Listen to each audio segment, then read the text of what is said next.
over the course of this week, you know, I've spoken to everyone here, and you know, I've participated in discussions and so on, and I've formed certain impressions of what's going on here.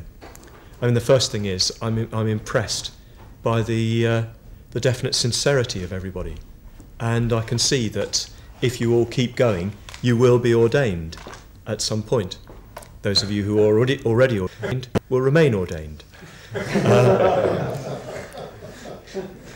I don't see you, however, in your situations. I don't see you in your homes. I don't see you, you know, in the meantime.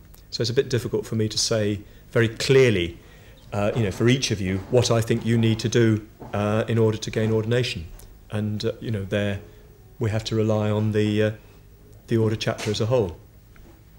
But I have formed some general impressions about the situation of each of you who are preparing for ordination here in America. What I'm going to say, I'm going to give you the benefit of these general impressions. What I'm going to say doesn't apply to each of you equally. So you'll have to, you know, just listen to what I've got to say and sort out what you think applies to you. So I don't accept any responsibility for any reactions. It's your own problem. Although I hope that I'm going to upset you. Yeah, so sift what I've got to say, think about it carefully and apply it where appropriate. Think about it very carefully, because it's not just, these are not just stray remarks, they're things that I have thought about quite a bit.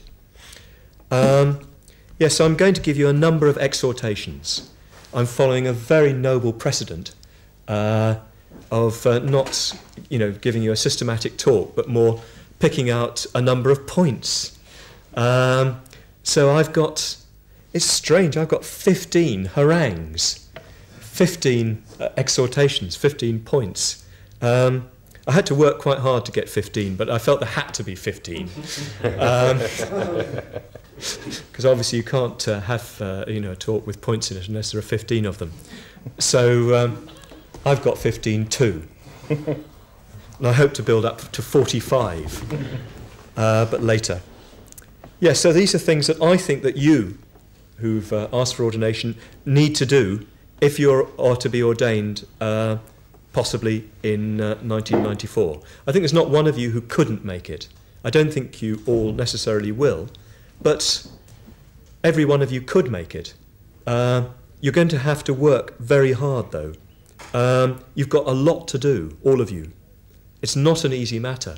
The order is still very young here, and we really want to make sure that the first wave of new order members in America are really ready, because you're going to set the tone. It'll have a big influence on what happens in the future. So I'm afraid, you know, the spotlight is on you, probably more than it will be in the future. We really want to make sure that you are thoroughly and fully ready to be members of the Western Buddhist Order. It's too dangerous, as it were, for the future of the order. It could just be years of wrangling and complication if we don't make sure of that. This doesn't mean that you know, we're going to you know, set criteria that we wouldn't set. The criteria are exactly the same, but we're just going to make sure, really make sure that you're up to them. You see what I mean? Yes, it's a sober talk. You're all looking decidedly sobered already. So yeah, that's what the ice cream was for supper.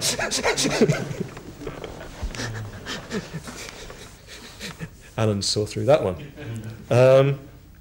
Nonetheless, you know, whilst I want you to be very sober about it all, I also don't want you to be discouraged. I think every one of you is capable of doing what needs to be done in the 18 months that there are between now and our possible trip to India, which we will be discussing at 2:30 on Sunday afternoon. Be there or be square. You know, we're going to make our final decision as to whether to go or not. But at the moment, I'm still working on the assumption that we probably will do that. If we don't do that, we'll do something similar. So you could be, I think all of you could be ordained in 1994, but as a whole, collectively, so to speak, you've got a lot to do. And You'll have to work very hard. Make no mistake about that. You can't just sort of drift into it. 18 months can just go by just like that. You know, it could be, you know, you're just 18 months later and you really haven't done anything at all. You know, life is like that. I've seen it happen so often. It seems like a long time now, but it'll just go like that. And unless you use that time very, very well indeed, you definitely will not be ready. You will have to make quite an effort. Most of you have still got a long way to go, but you're near enough to make it worth the effort, as it were.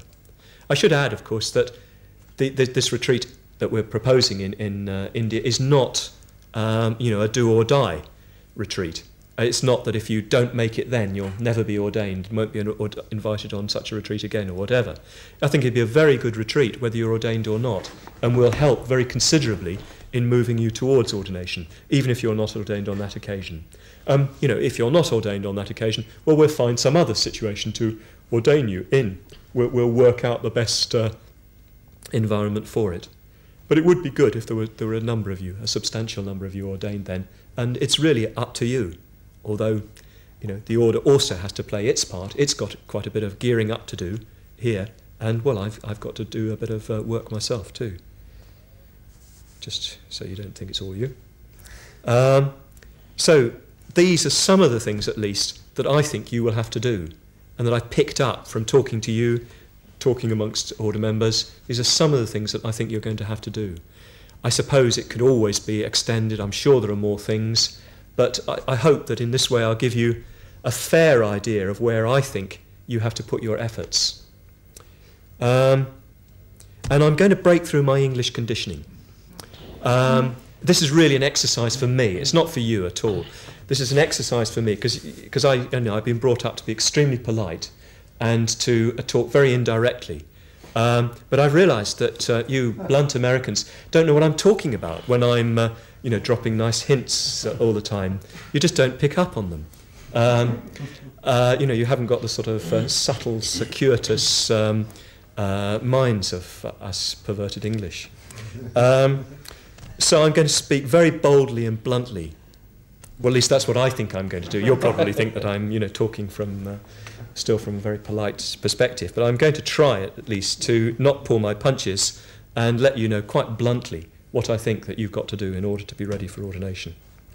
I'm going to say what I think you must do. I'm going to use that nasty word must, or even ought. And if you find yourself reacting to these words must and ought, well, you ought to get over your problems with authority. So I'm throwing down the gauntlet right from the start. Oh, I'm so bold. I'm so un-English.